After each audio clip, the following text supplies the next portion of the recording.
Hello everyone, welcome to the channel. We are going to talk about the Spiritborn. Many folks are leveling up their character, putting on what they think is the right gear, putting on the right skills, putting on what they think is the right Paragon, trying to do the Quill Volley, and they're struggling to get higher tiers in the pits to clear Torment 3 or clear Torment 4, and they're wondering, what am I doing wrong? Or perhaps they're doing everything correctly and they're crushing it, but they're wondering, how can I get stronger? This is going to be a complete and comprehensive discussion and tutorial about the Quill Volley build. If you need to skip ahead to go to certain parts, feel free to do that. We are going to get quite detailed and go through every single section one at a time. This is going to be a fairly long video. Let's get into it. We need to first talk about the Spiritborn in terms of the big thing that makes it so unique, and that is the fact that it has a lot of bugs right now. Now, every class from time to time has had bugs. The Sorcerer had the Shatter bug, as an example. And Blizzard usually remedied those bugs and changed the text around the skill or around the gear to clarify that it's supposed to work a certain way and not work the way it had been working in the past. Right now, basically all classes have sort of one bug or no bugs. They're very well refined. These classes have been around for a while. The Spiritborn has what I call 5 bugs, sort of categorical bugs, that make it orders and orders of magnitude stronger than every other class in the game. So in order to understand what makes the Spiritborn so powerful doing pit 150s, and whether it's the Quill Volley or whether it's the Gorilla Fist Slam skill, pardon, I forgot the name, and now the kind of up-and-coming sort of poison build that people are doing right now. If you haven't seen that, go check it out. It's very nice. It's the poison dash. I forget the exact name of it. But they're all playing on at least 3 out of the 5 bugs. And in particular, the Quill Volley is playing on all 5 bugs. The other builds play on either 3 or 4 of the bugs.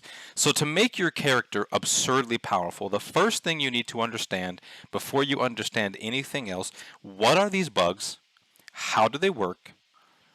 What exactly makes them a bug versus just being normal game mechanics, and why do they make the character so much stronger? We're going to cover all 5 bugs right now. Hence, Chapter 1, you can see up above, Chapter 1, we're going to talk about the 3 major bugs and the 2 minor bugs. So let's get into it. Okay, the first major bug about the Spiritborn is actually coming from the Paragon board, and I put these in order of what I believe to be like the most impactful bugs versus all the way down to sort of the least impactful bugs that are still impactful, just not as much as the first impactful bug. So first and foremost, probably and arguably the most impactful bug comes from the Paragon board called Viscous Shield. And here it is on my character. Most of us, if not all of us, have this in one way, shape, or form on their board and have activated. If you don't have this on your character, this is probably the main reason why you aren't hitting for insane numbers. And the reason why is because Viscous Shield is bugged. Let's read the text for a moment to understand what this is supposed to do. You do 1% increased damage for each 3% of your life as a barrier. What does that mean real quick? Wait a minute. Let's assume for a moment, okay, just assume for a moment, that you have a barrier that is equal to 100% of your maximum life. Therefore, for each 3% of barrier, and you have 100% barrier, you deal 1% damage. So you would deal 33.333% more damage, multiplicative. I'll stop for a second to let that soak in.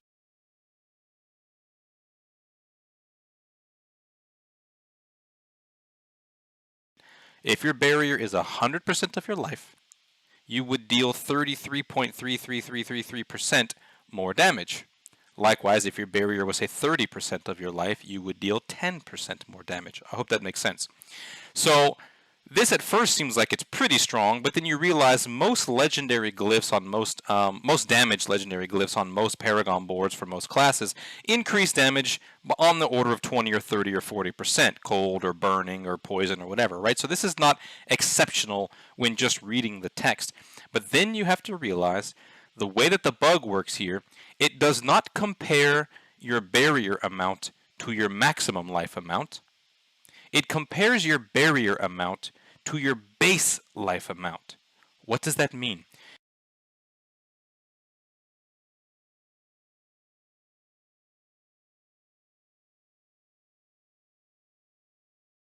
We all, as Spiritborns, have the same base life. When you have a 10,000 point barrier, say your life is 10,000, you say your max life is 10,000, so your barrier is 10,000 because you have a 100% barrier. The game compares your 10,000 barrier to your base life, which, for argument's sake and for simplicity's sake, let's just say it's 1,000. So you do not have a barrier that is 100% of your base life. You have a barrier that is 1,000% of your base life. Do you see where I'm going? Your barrier is tremendously larger than your base life. And so because you deal 1% increased damage, it's not 33.3% more damage. It's 333.333% more damage. It is insanely large. Imagine people who have 20,000 life, 25,000 life, 30,000 life. If you have 30,000 life, you could arguably have something like a 14,000% barrier, according to the game's mathematics. Now, this legendary node is not supposed to work that way. The text very clearly says maximum life. It's supposed to compare your barrier to your maximum life, but that's not what it's doing. So this is why people say make your life as high as you possibly can, because in turn that means your barrier will be as high as it possibly can be, and in turn this viscous shield node will amplify your damage to an absurd degree. An easy way to test this, go to the training room, turn off your viscous shield node, quite literally take it off, and go and hit the training dummy and watch your numbers. Then turn viscous shield back on. You would expect a roughly 33% damage boost or something like that, but voila, you're suddenly doing hundreds of times more damage than you just were. That's bug number 1. Let's get into major bug number 2. Major bug number 2 goes something like this. We, as Spiritborns, have the ability to block damage. I currently have a 45% block chance on my character, and that's because we get it from our Rod of Kepaleki. When you are running the Quill Volley, you're going to use the Rod of Kepaleki, and its inherent affix there is 45% chance to block. I don't have a shield. The quarterstaff gives that to us, so we have a 45% block chance. What is the maximum block chance, do you think? Well, philosophically speaking, 100% block chance should be the maximum. How could you possibly have more than 100% chance to block? That doesn't make a whole lot of sense. And the game on screen will tell you as much. If you have all kinds of different sources of block chance stacked on your character, your stat screen right here will never read more than 100% block chance. But the programming behind the scenes works something like this. The game adds up all the sources of block chance that you have, and it comes up with some number, and the game engine says, is that number less than 100%? If yes, display that number on the screen. If that number is more than 100%, just call it 100 and put that on the screen. Let's call this thing the calculated block chance versus the presented block chance. If the calculated block chance is 200, the game is going to present you with 100% block chance. When certain legendary gear comes together and it causes you to do more damage based on your block chance, it does not use the presented block chance, which it's supposed to, but it doesn't. It uses that calculated block chance. So if your calculated block chance is 200, your damage is significantly more than if your calculated block chance were only 100.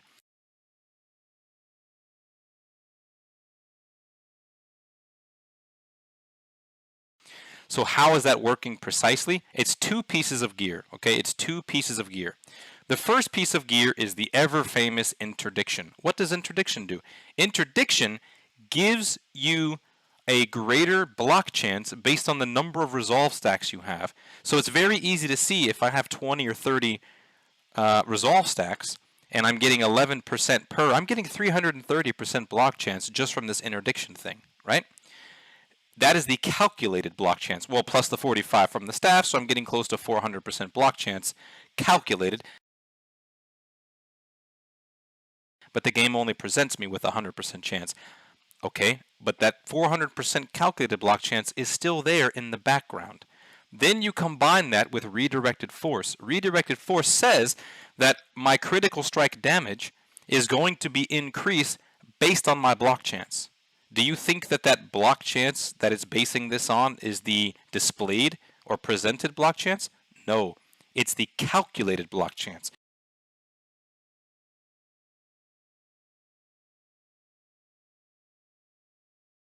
So my critical strike damage should only be going up this much if I had a 100% block chance, but I actually have 400 or something, right, calculated. So my critical strike damage is getting out of control.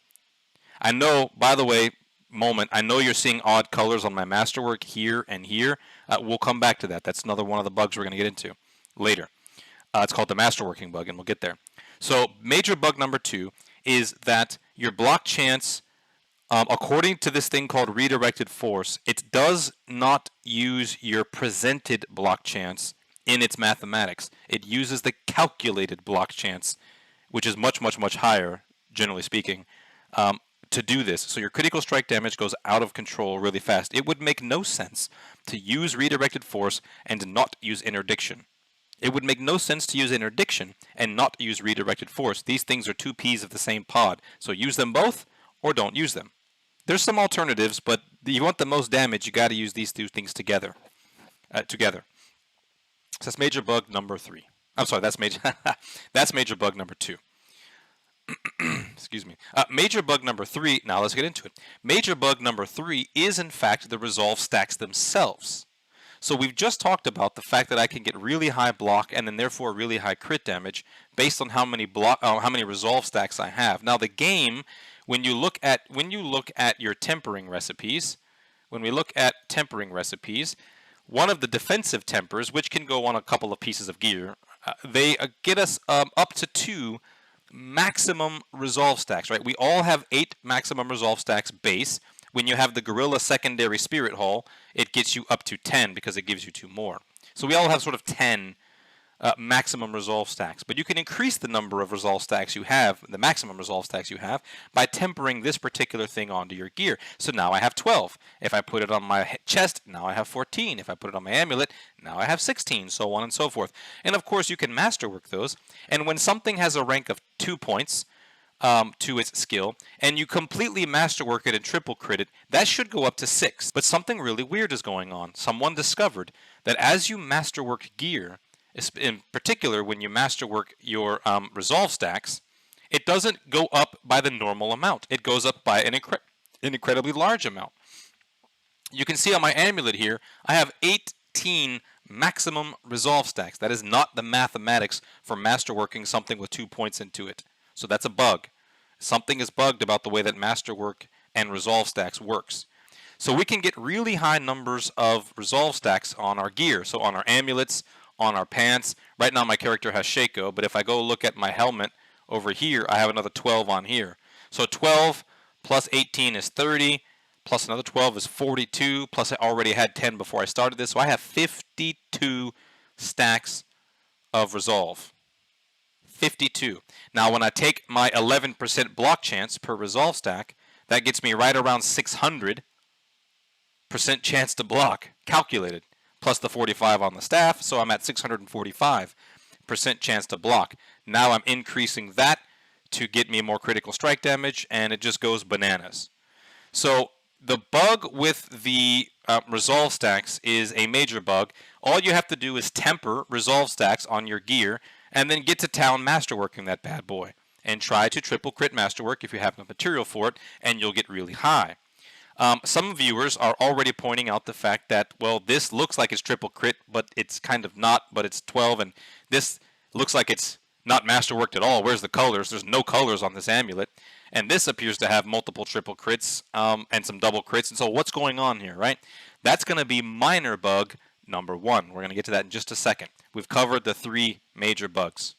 To recap, Viscous Shield is calculating based on your base life, not your max life.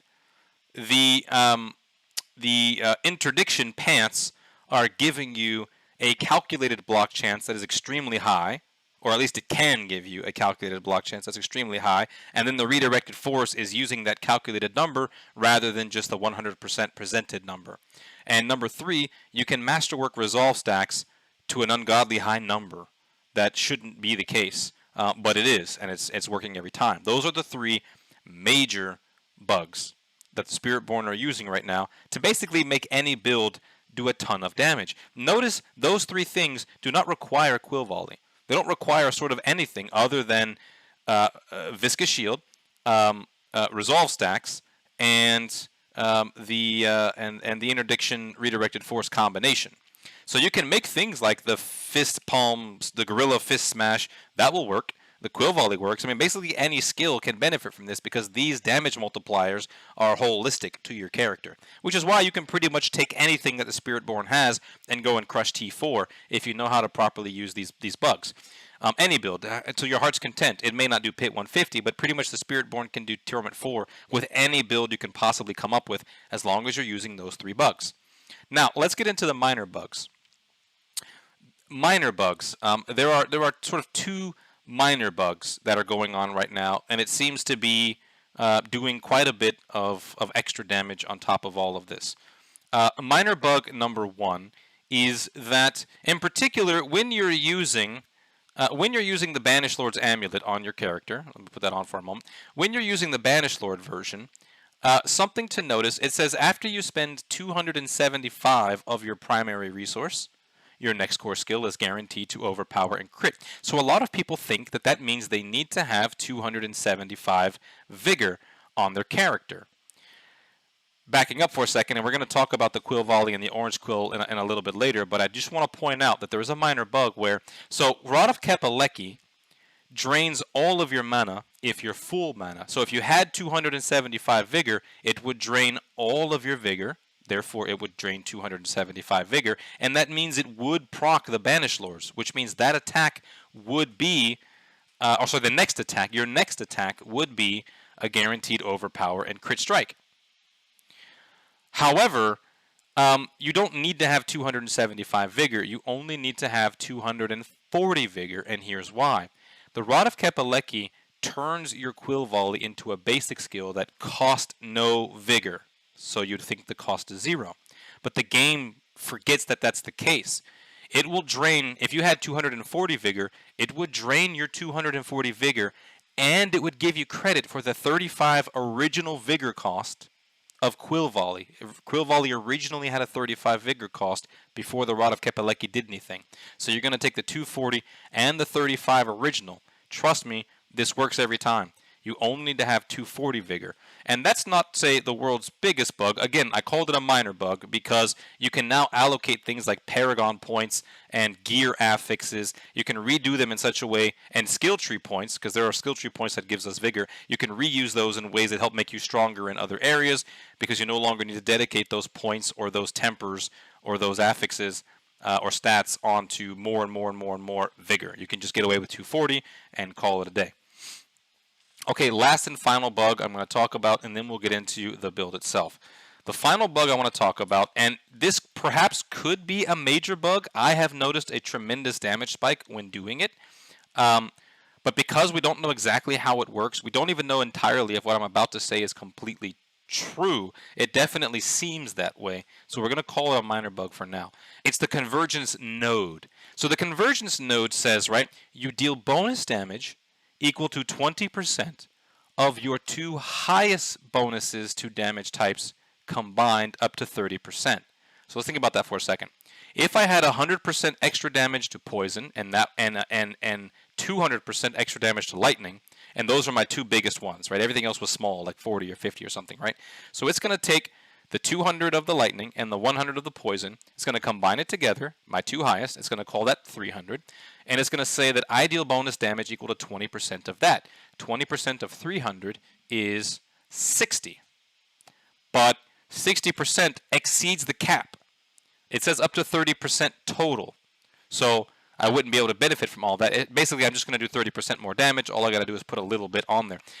It appears to be that this doesn't cap at 30. So when you take something like Canny, which gives you a bunch of non-physical damage, right? Non-physical damage.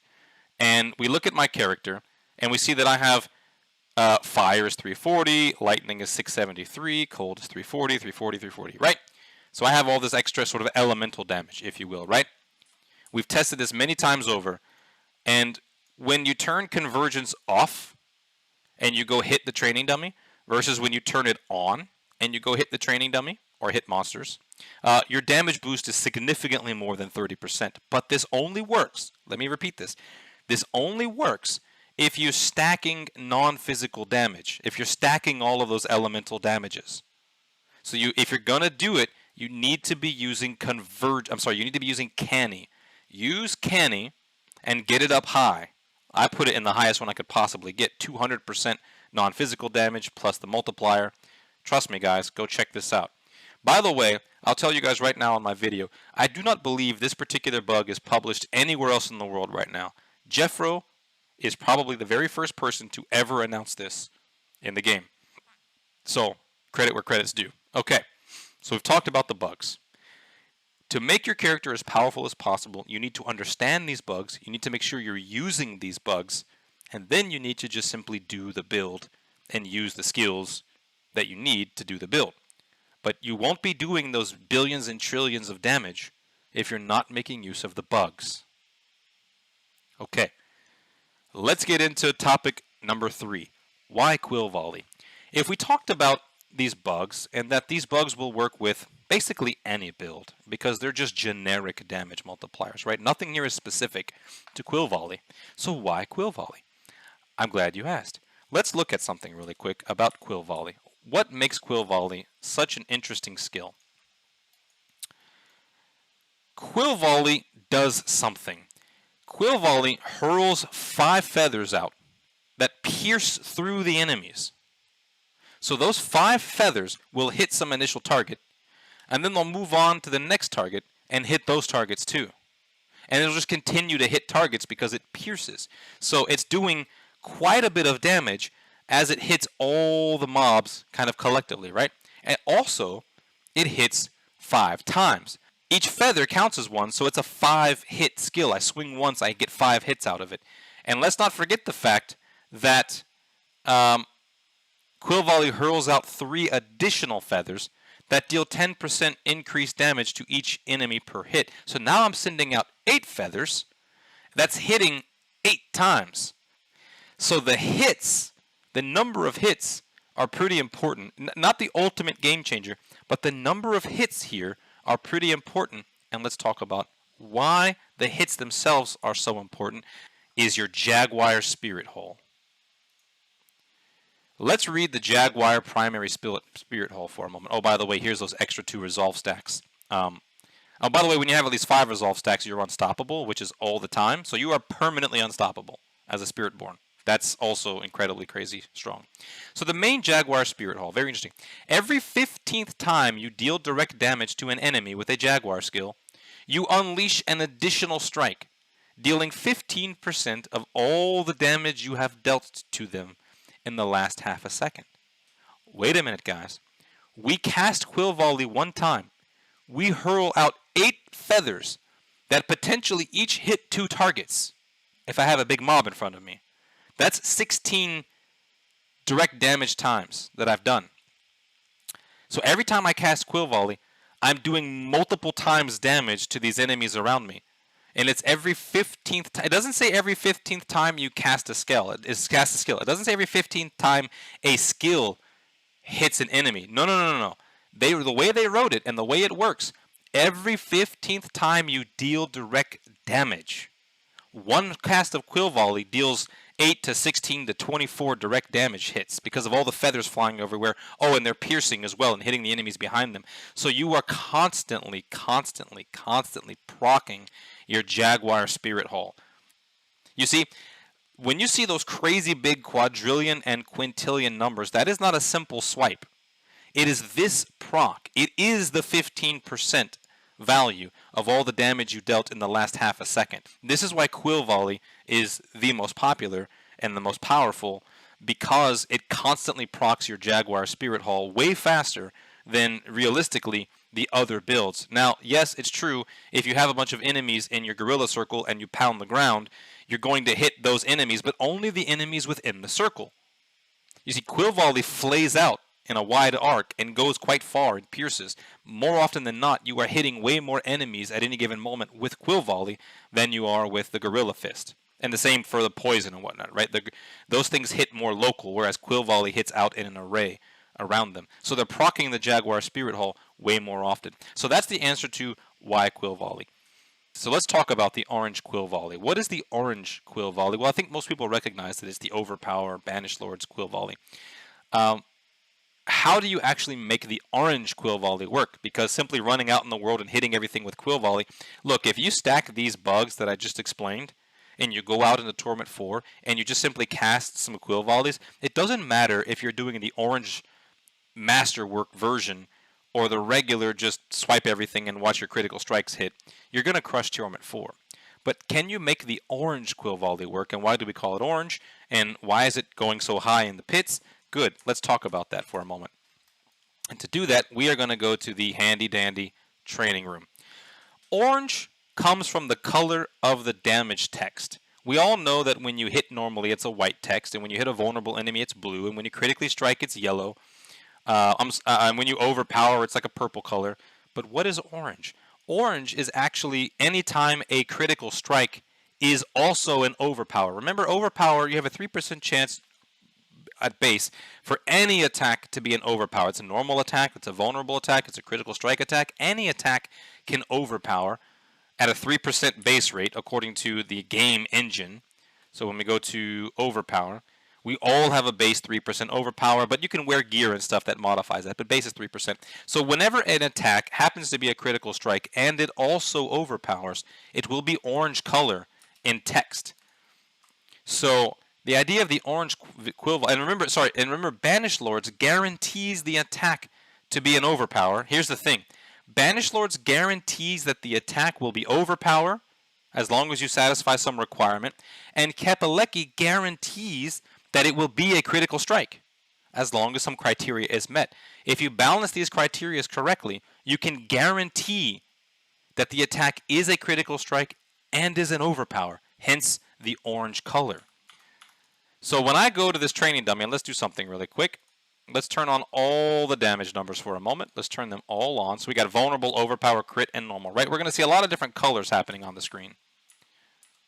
And I'm going to take Banished Lords. I will leave it on for a moment.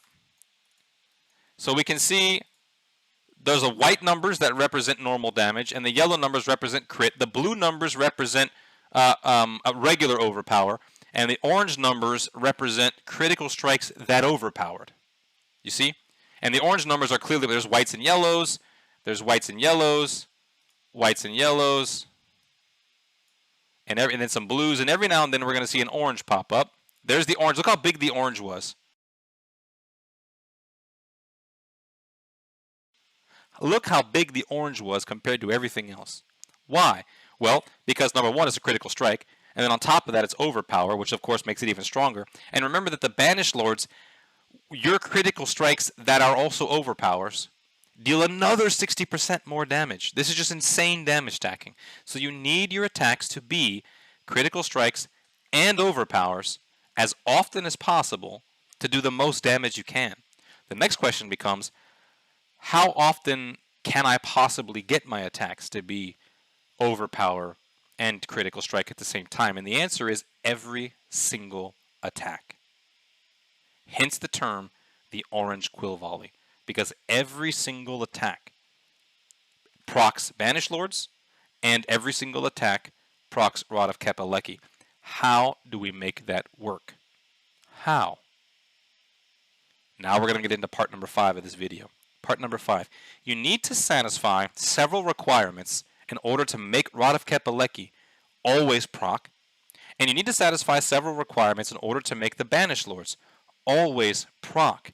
And as long as they're both always procking, you are always orange, which means all of your damage is through the roof insane absurd.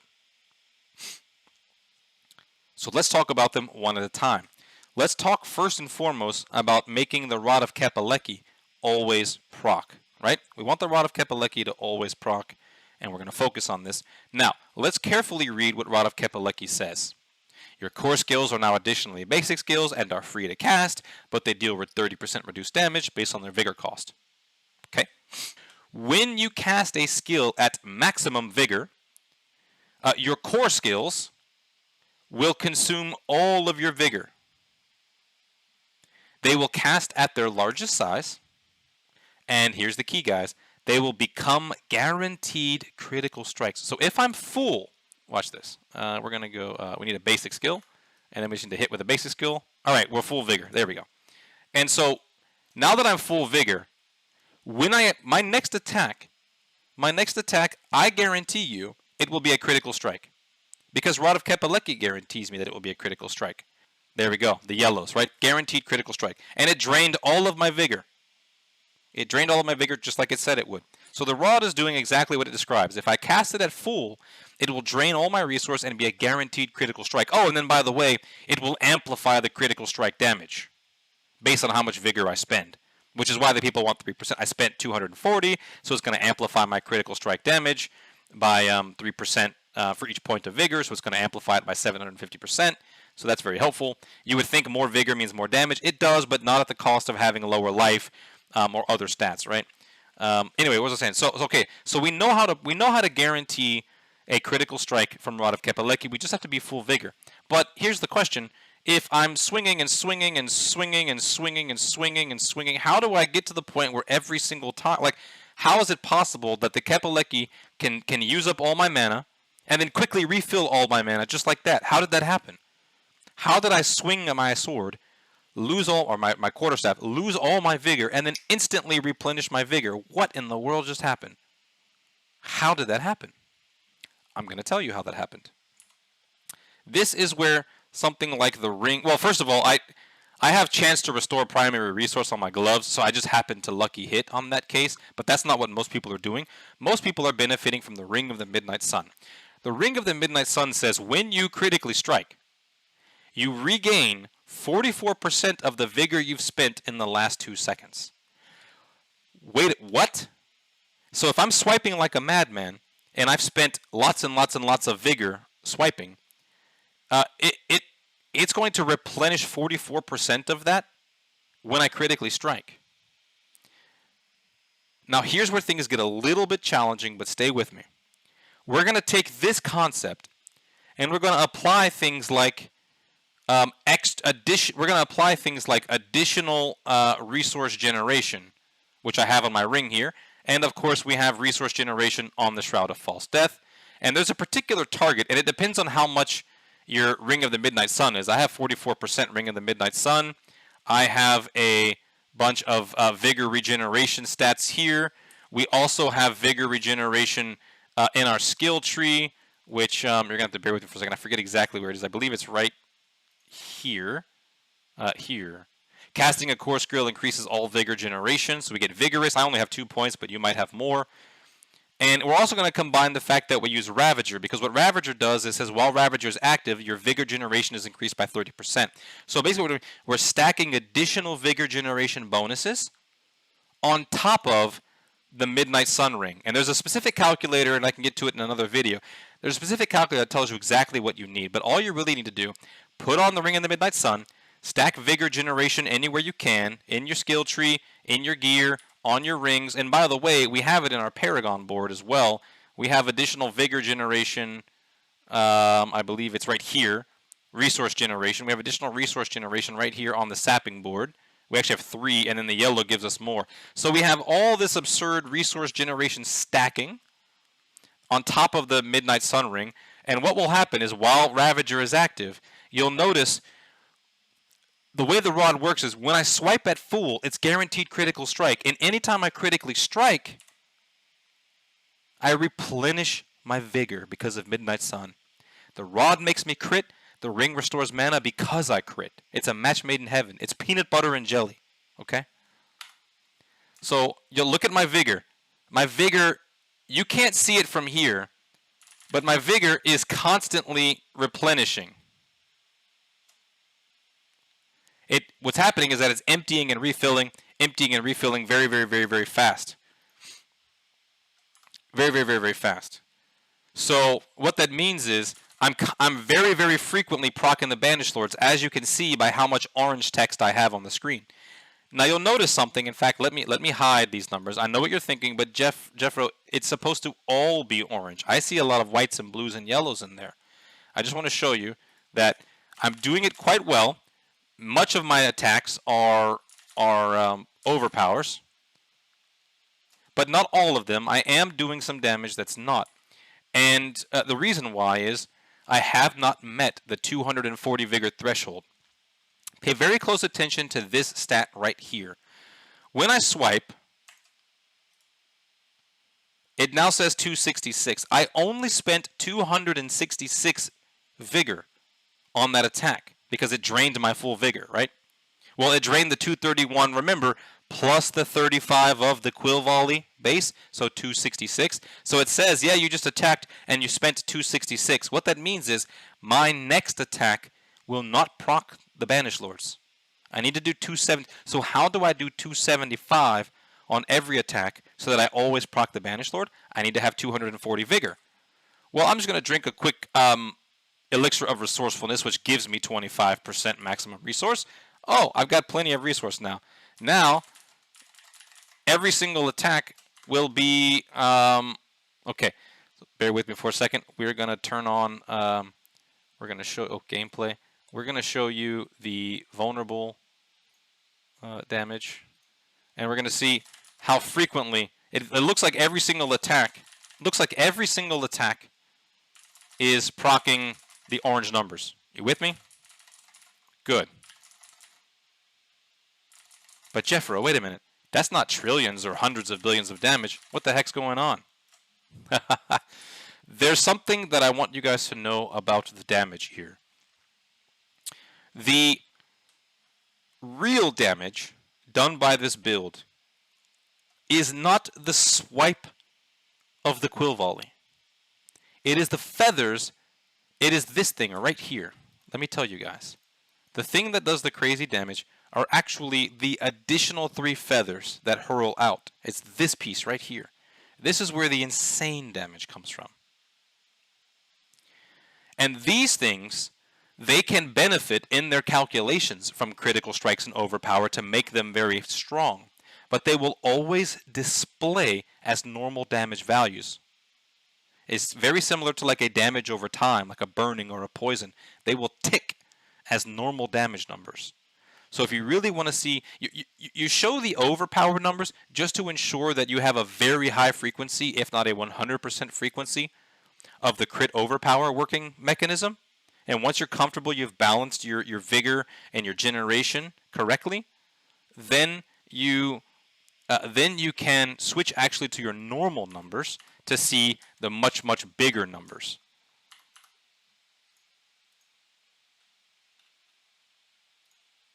We'll turn on normal.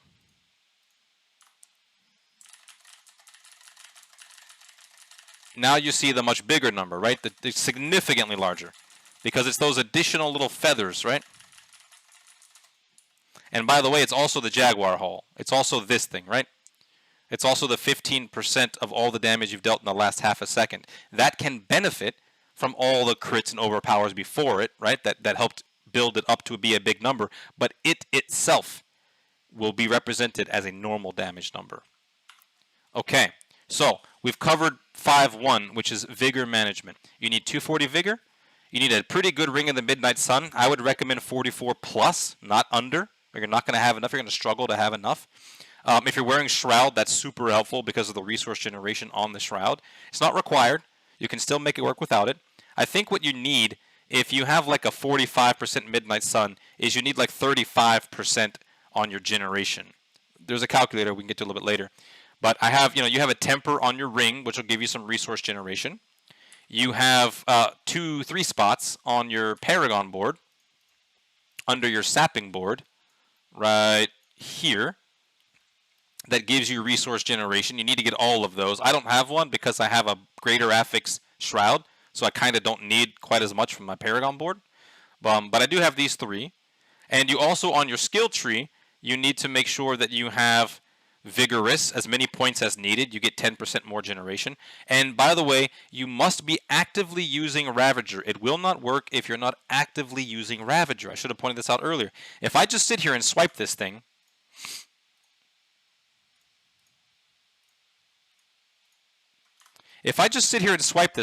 my Ravager is not active, and not all of my attacks are proccing the Banished Lord, because I'm not look at this thing right here. It's not quite spending the 275 requirement every time.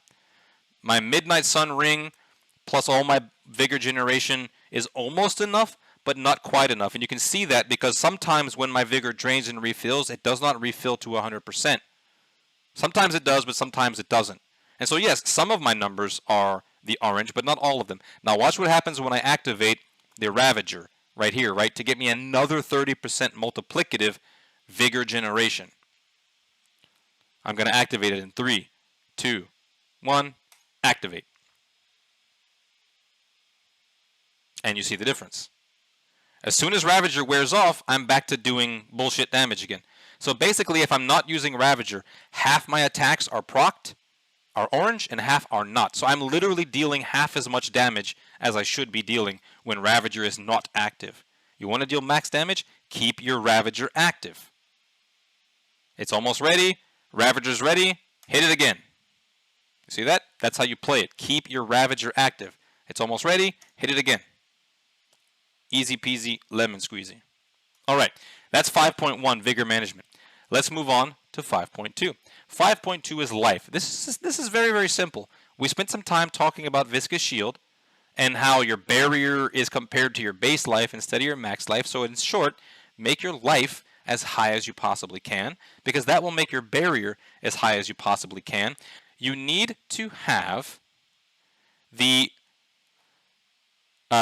Q rune, the QUE, the K rune, the Q rune, invoke the Druid's Earthen Bulwark for 3 seconds, granting you a barrier. Now, it's important to know that the Earthen Bulwark is a 45% barrier, meaning by itself, it will give you a barrier equal to 45% of your maximum life. If I have 10,000 life, the barrier would be 4,500 by default. We want that barrier to be higher. We want that barrier to be 100% of our life. So what do? Well, we do something called extra barrier generation. This is where the extra barrier generation comes from. You see these purple runes, 12%, 12%, 12%, 12%. On our Paragon board, we have some barrier generation. The important ones are just right here in the beginning. The yellow barrier generation.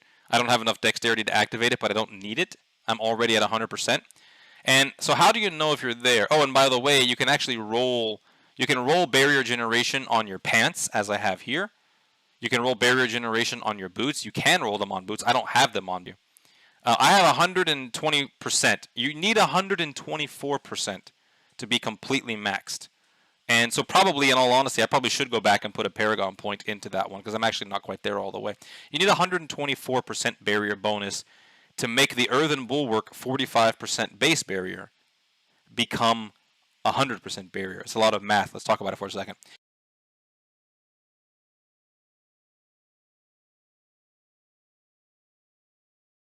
If I have a number that's, I call it 45%, if I increase that number by 100%, that means I doubled it, right? If you have 10 lollipops and I increase your lollipops by 100%, you are now going to have 20 lollipops. So if I simply increase the Earthen Bulwark by 100%, that would only give me a 90% barrier. I'm still not at my full maximum 100% barrier. So I need to continue to increase that more. So the way the math works is, if I have 45%, I need to increase that by a multiplicative 124%. So that it becomes 100%. And that's why everyone talks about getting to 124. That's where that comes from.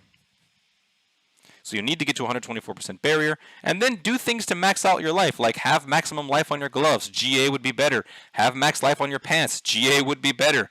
Have max life on your boots. Thank God I have a GA there. I was almost going to be embarrassed. I have life on the Shako. I'm trying to masterwork it. I have life on the Shroud of False Death. I triple crit that. That thing is freaking beautiful. Too bad it's not GA.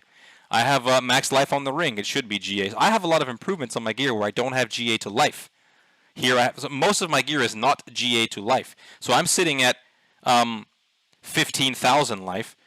People have like 25,000 life because they have GAs and they triple crit. And then when you drink a fortified potion, fortitude potion, it increases your life yet again by 20%. So I'm going to drink one right now.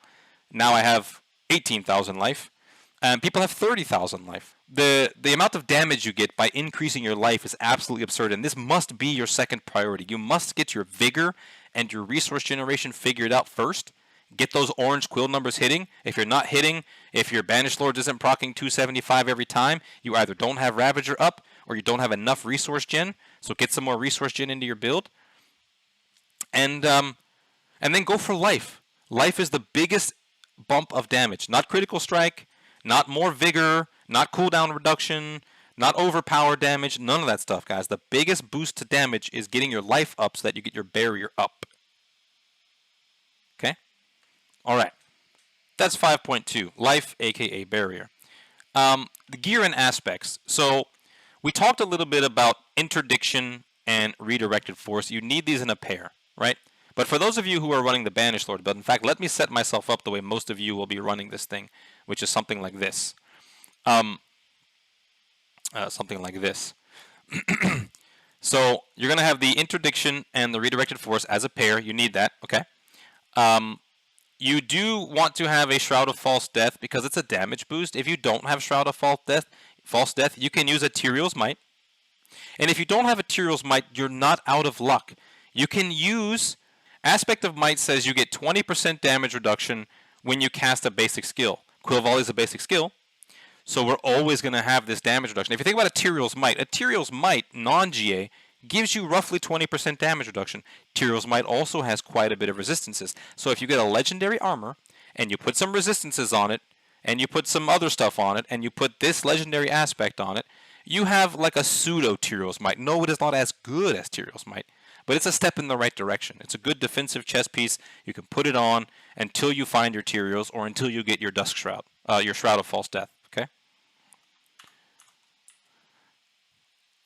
Shaco is a foundational, but if you don't have Shaco, you can go and put a legendary helm on, and you can go for the one that I call Binding Morass. I don't call it that. Sorry, the game calls it that.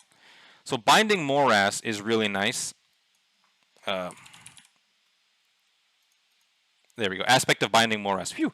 Aspect of Binding Morass. This is a good one to put on your helm until you ultimately get a Shaco. Get some resistance on your helm, get some life on your helm, get some armor on your helm, and get a Binding Morass. Why? Because what it does, as enemies get close to you, they get slowed down by like 60%. And then you're going to deal more damage to them.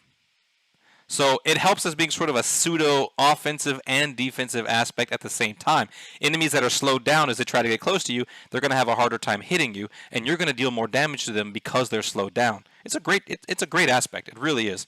And it's good until you ultimately can get your Shaco for some of that additional damage reduction and cooldown reduction and +4 ranks to all skills. I mean, who doesn't want that, right? It's gravy. Okay. You need to have the purple gems in here, and we talked about the barrier generation, so that's why. Go for the life, guys. If for the damage, go for the high lives on these items, okay? Redirected force, we talked about it, interdiction. Other things on the gloves, obviously life.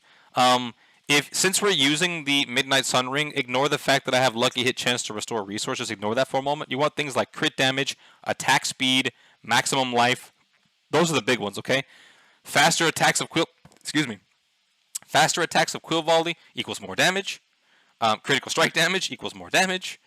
You don't need critical strike chance. You don't need critical strike chance anywhere, guys, because the Rod of Kepelecki guarantees that your attacks will be critical strikes. So don't get it. Go for attack speed. Go for life. Go for crit damage. On your tempers, go for crit damage. Go for life if you can. If you're wearing a helmet or a chest that's legendary, go for the life temper.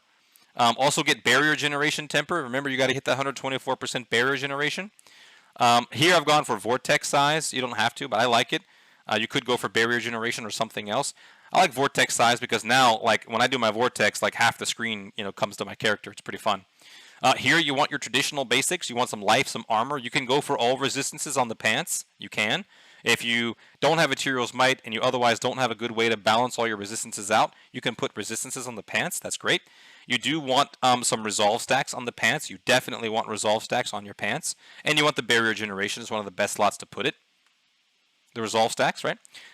Here again, you want life, you want some movement speed. You can get armor and resistances on your boots if you need them. Get them. Take out movement speed. If you need life or armor, you can take out dexterity and movement. I'm sorry. If you need armor and resistance, you can take out dexterity and movement speed. Keep life. You got to keep life. The other two are float. Movement speed, dexterity, armor, and resistances, right? They float. And then for the tempers, you can do barrier generation. You can do movement speed, more vortex, even bigger vortex size. All that stuff is good for me. And for the aspect, we go with ferocity. And the reason why is because the more stacks of ferocity you have, the more your attack speed, right? You attack faster. So, and you do more damage per attack, per ferocity attack. So, you have a base, just like Resolve, you have a base maximum, and this now increases the maximum ferocity stacks that you have. And every time, by the way, when you look at your skill tree, when you cast the Hunter, the first modifier for the Hunter is when you cast the Hunter, you overfill your ferocity by 4. So if your base is 8, and the boots give you 4, now you have 12, and then you cast the Hunter, it gives you an additional 4. Now you have 16 ferocity stacks. You deal 100% increased damage and have more ferocity. So ferocity is good. There are other things you can put on here. If you like things, for example, like the bubble for defensive, other movement speed, Ghost Walker that lets you walk through enemies. There's other things besides ferocity. This is a pure damage aspect here. And if you need something more defensive, you don't have to use it, guys. You don't have to. You can go for movement speed or other utility or crowd control or something. I like ferocity. Most players like ferocity because it's just raw damage. Okay. Oh, by the way, on the pants, we didn't talk about the rune word. The rune word's very simple. Cast a non-channeled core skill. Get 20% maximum life. Who doesn't want more life, right? A non-channeled core skill, well, Quill Volley is a non-channeled core skill, right?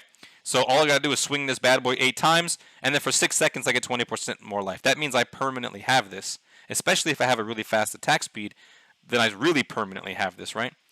On the Rod of Kepelecki, we've talked about quite a bit. Chance for core skills to hit twice just means even more damage. You could go for max resource or crit strike. It doesn't really matter all that much unless you're really pushing into the higher edge. If you want to go like pit like 140 plus, you want to go for the chance for core skills to hit twice.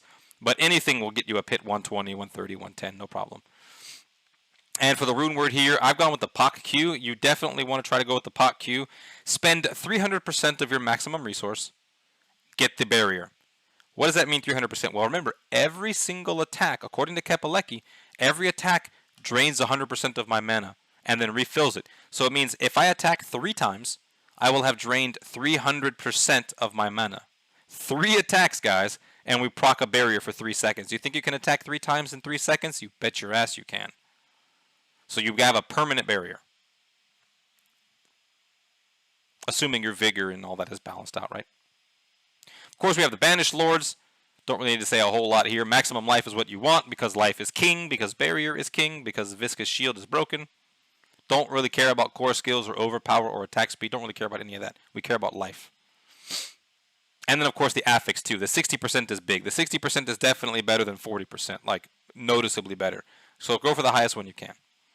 But if I had to pick a non-GA life at 60% or a GA life at like 52%, I would pick the GA life at 52% all day long. Absolutely. Ring of the Midnight Sun. Go for the highest one you can, 44, 45, 46, 47%. All that stuff's good.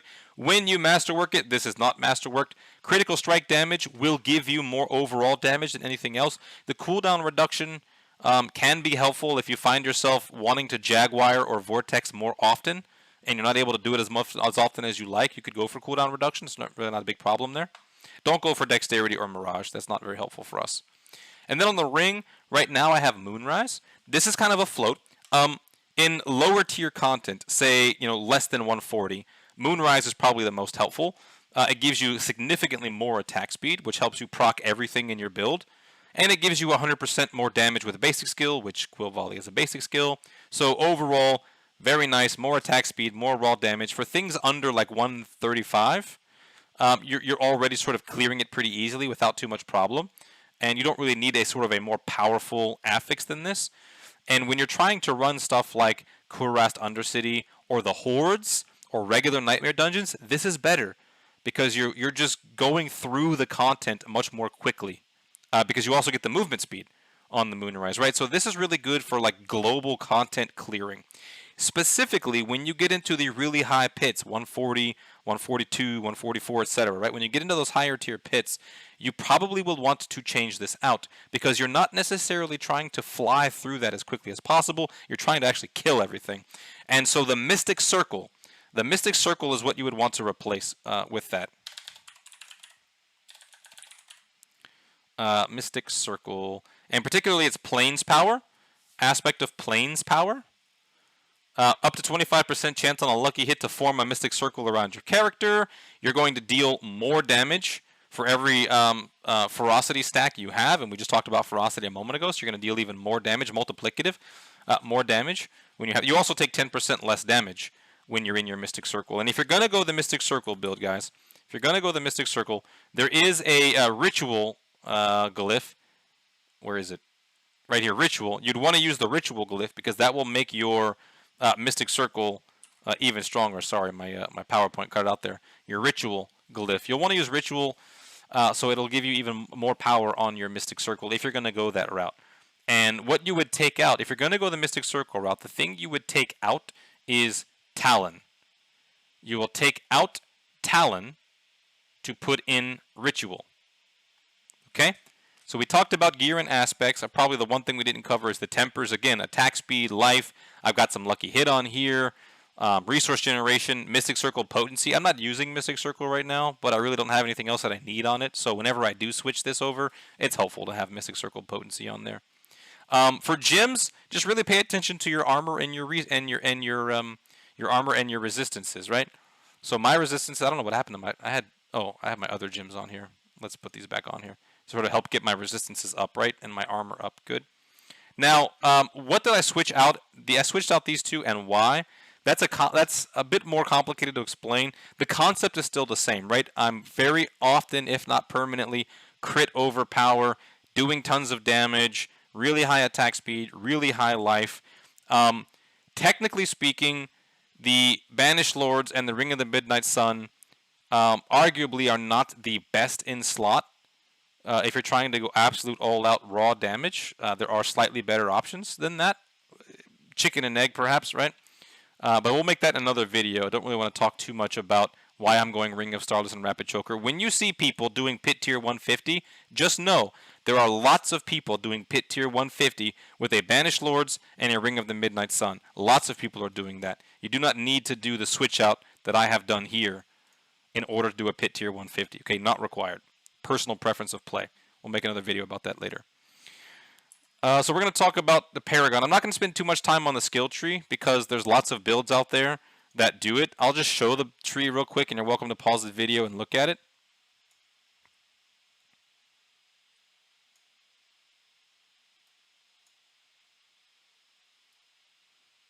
This is the clutch one right here, Spiritual Attunement. This will help you increase your maximum vigor. If you're struggling to get to that 240, you could throw some points into here.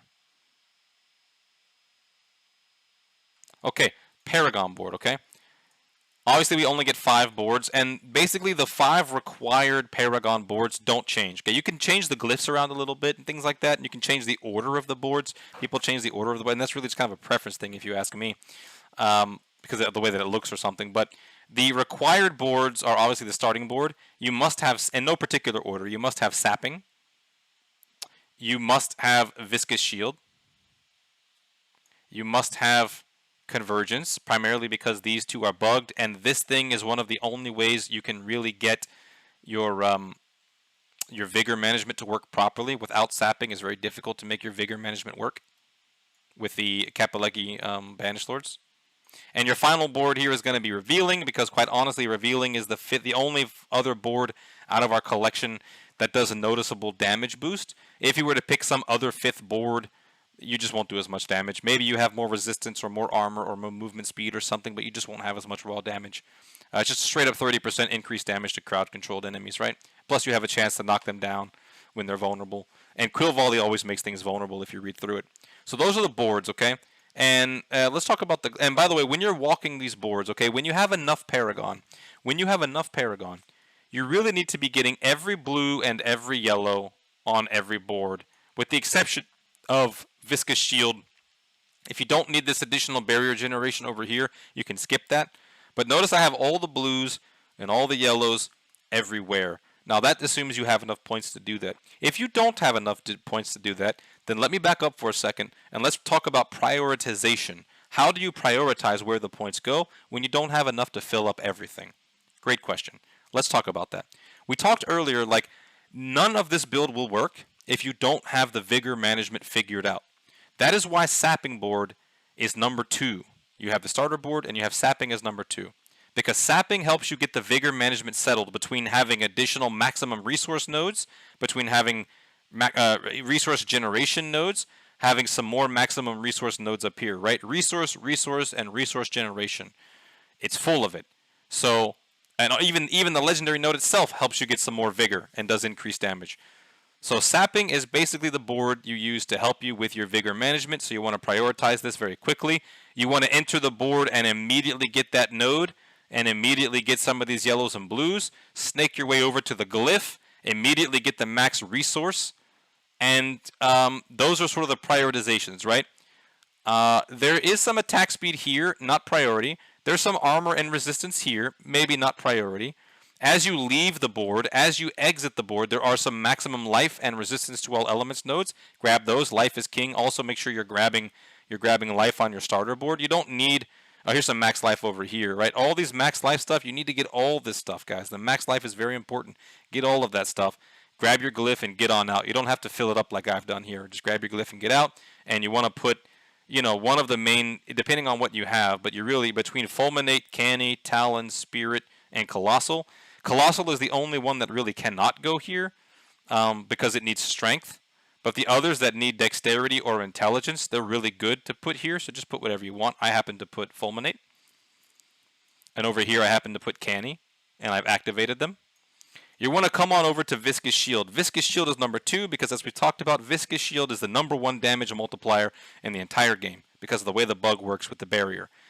So you've got your resource figured out. Now spike your damage out of control. Grab your Viscous Shield. Enter the board on the critical strike damage side. This is critical strike damage. Critical strike damage is way more important than lucky hit chance. So I don't recommend you enter from this side. Enter from the crit side. Go right in and grab that glyph. Grab that legendary node. Get the barrier generation and the crit damage. Grab I said the legendary already. Come on down. Grab some more armor and life. Grab these life nodes. And go out the chin. You don't need to come over here right now. You don't need to come over here. You can skip that. You don't need to grab these over here. You can skip those for now. I called Viscous Shield board number 2. I meant to say board number 3. That's board number 3. Moving on to board number 4. Board number 4 is going to be Convergence. Convergence is board number 4, mostly because we have a firm belief with some valid evidence that this is also bugged to some degree, as we talked about earlier in the video. If you skipped ahead and don't recall what I'm talking about, go back a little bit and look at the minor bugs. We do believe convergence is one of the minor bugs that's going on right now, especially when you're using Canny for non-physical damage boost, because convergence plays off of non-physical damage. So convergence will be board number 4. You want to enter convergence in such a way where you can quickly grab the max life, the glyph, and the legendary node. And so when you organize your entering, it needs to be in this sort of quadrant of the board. Entering from the other sides, over here, you would be trying to grab, for example, resistance and armor, not as important as life. If you entered from the other side, you'd be looking at attack speed and non-physical damage, not quite as important, right?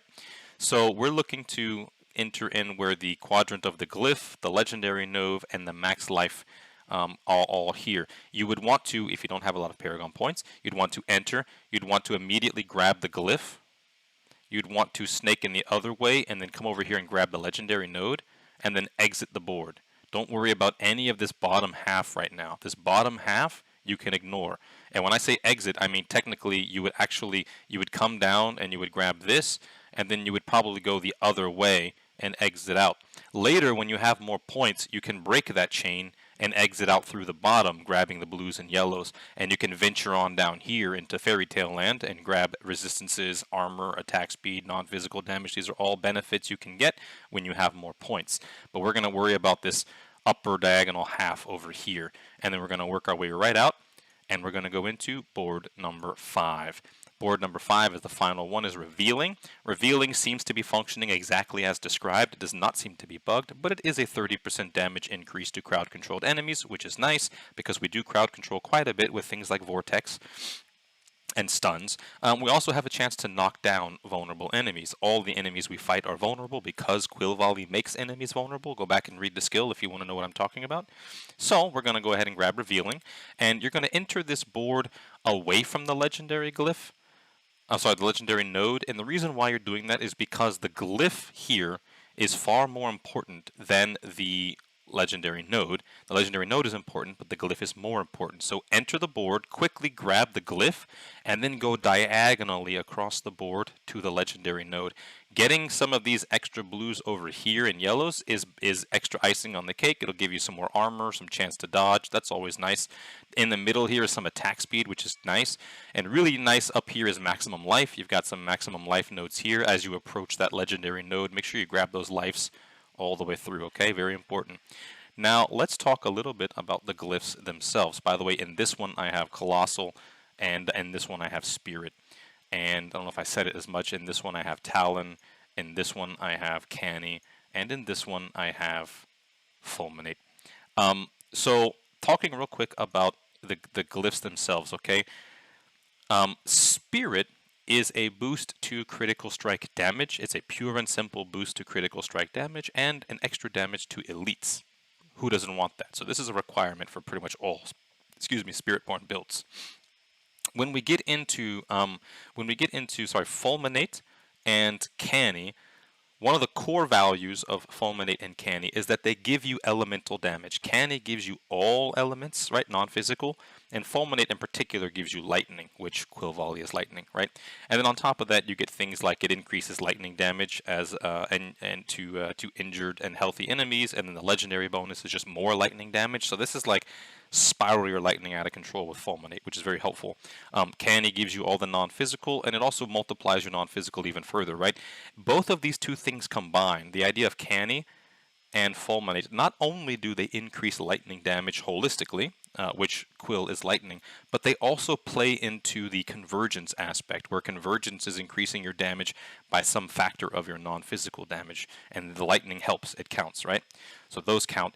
And then we have Talon over here, and Talon is interchangeable with another few. Talon increases Eagle skill and more lightning skill damage. We'll come back to some of the other options of Talon, but this is a pretty good pick. There are some other options on the table, such as Ritual. If you're going to play the Mystic Circle version, you can switch Talon for Ritual.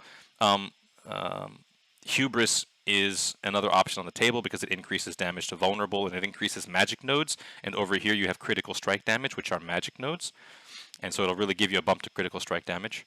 And because we're making use of the Resolve stack bug, which is one of the main bugs above, right? Keep in mind that the Colossal, which increases damage for each stack of Resolve, is extremely important as well. And just read that text one more time. It says,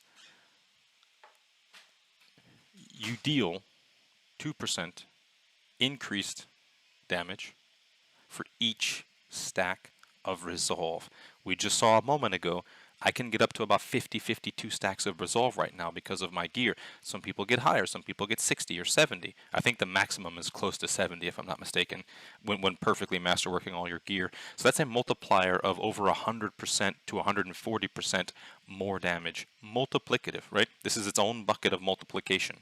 So you went from 100 billion to 200 billion, just like that, or 250 billion, just like that with that glyph, right?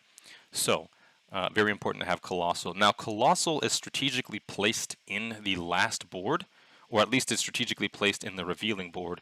And the reason why is because it requires strength to activate. And in particular, you naturally can pick up all the strength you need on the Revealing board just going there, right? So literally just entering, just coming on down and grabbing it, and then moving our way across it, right? There's the strength right next to it. There's 2 strengths here. There's 1 strength up there, and then there's a strength halfway through. So literally all I had to do is get this, which is a direction I already wanted to go anyway. We already wanted to go that direction, and we naturally pick up the strength required. 25 out of 25, and then we call it a day. You do not need to grab these over here, right? These 3 are extra. When you have more points, you want to just come down, activate it, and get out, and go to the legendary node. Okay? So, we have covered the full tutorial. I hope this has been very helpful. Please take a moment to consider all of these things, rework some of the things on your Spiritborn, and good luck to all of you. I hope you do very well. I hope you crush the Pit 150s. I hope you crush everything in the game. And I hope you do so much crushing that you ultimately decide to go play another class. Not going to do as much crushing, but at least you'll have some more fun with another class. If you liked the video, give it a like, give it a thumbs up. We'll be putting some more out here. We'll be talking about, again, we'll be making a video where we talk about some of the benefits of using a legendary amulet and Ring of Starless Skies. For me, it allows me to do better and more content than I otherwise could, and there's a couple of reasons why. Maybe it won't be true for everybody.